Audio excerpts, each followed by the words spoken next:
For decades, veterans of the United States Armed Forces, as well as former soldiers all across the world, have been suffering from a severe lack of care. War is a central part of history. Tales of brave soldiers line the edges of each war story, providing an interesting and sometimes enjoyable perspective for those that are not actively fighting in the war.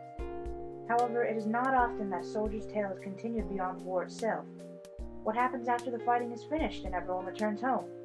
I know that there were several veterans came back from Vietnam, were cussed out, spit on. They had no respect for them whatsoever. And these guys put in a lot of time, a lot of their lives, limbs, and everything else, serving country so that these people that are griping about it couldn't do anything they wanted to.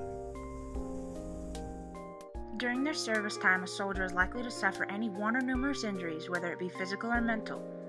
The soldier may or may not exhibit signs of this injury while on tour, and sometimes when they are discharged back into society, things go wrong. An easily identifiable injury is the loss of a limb or other part of the body. While aid does exist, unfortunately, a large number of soldiers never see it. Years and years are often spent on a waiting list for aid from the Department of Veteran Affairs, an organization that is meant to aid veterans but is often a source of extreme frustration and distress.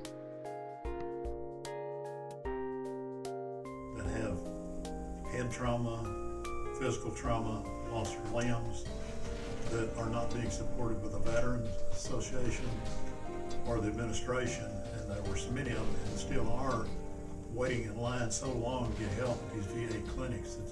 It's just ridiculous.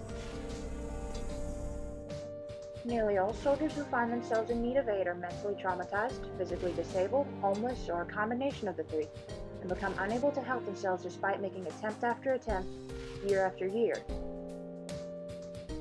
The high prices of medical care in the United States are partially to blame, as there is not enough money available to help all veterans that need it.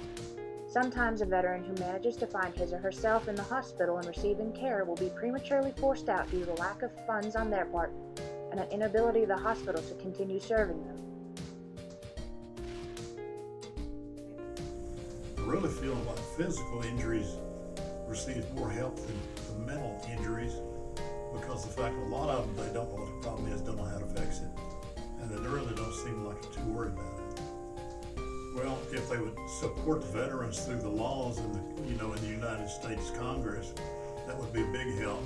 We have local laws. We have a good VA clinic here in Owensboro, and things like that. But if we could get more support for them, it'd be better. In order to cope with the lack of aid given to them, veterans will often turn to drug and alcohol abuse. This abuse will often lead to violent outbursts of disapproval from the surrounding community, making the situation worse for the veteran.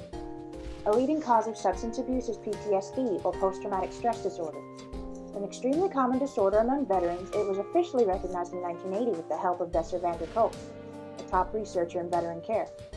Van der Kolk has been highly involved in the field of veteran care for decades and is primarily responsible for some of the strides taken in the last few decades. He described PTSD as a poorly understood illness that can be responsible for the often irrational actions of a former soldier. However, this disorder is not exclusive to veterans. Ordinary citizens of all kinds suffer from it as well, and finding a cure, preventative method, or a highly effective treatment will prove revolutionary for all. The situation isn't hopeless, though. Although the current state of veteran aid is grim, progress is continuing daily. With the help of the average citizen, trained professionals, and the generosity of those who can contribute money or manpower, an effective method of treatment and a fully functioning care system may just be within reach.